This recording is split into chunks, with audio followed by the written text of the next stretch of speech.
Közel egy éve nevezték ki sétáló utcának a zuglói Csatárka közt. A lakók azóta hajnalig tartó bulikra és elviselhetetlen zajra panaszkodnak.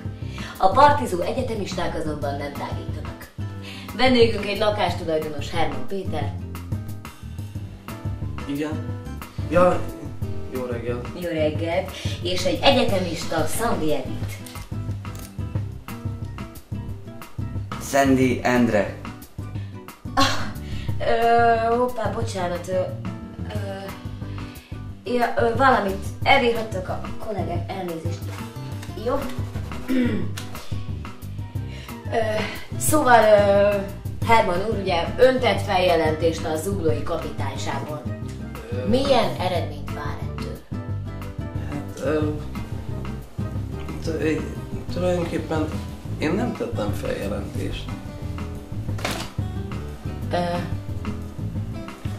Nem? Nem. Nagyon élvezetes, én nagyon szeretem ezt az esti bummogást, ami az alulról megrezegteti az ágyamat, és olyan ritmust ad, és olyan biztonság, mint amikor édesanyám ringatott a bölcsőmben.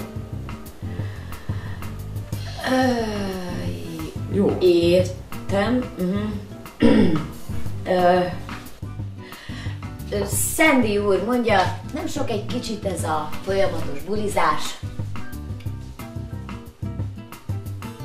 Biztos sok, mert hogy én nem szoktam bulizni menni, mert minden nap 9-kor kell lefeküdnöm aludni, mert hogy készülök a földrajzra, a matekra, meg a fizikára, biológiára.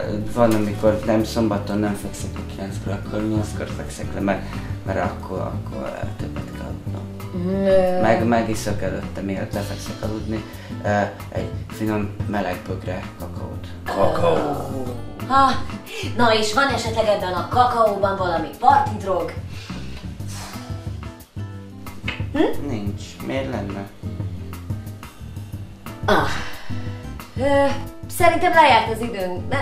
Igen, hát sajnos lejárt az időnk, de nagyon szépen köszönjük, hogy elfáradtak hozzánk.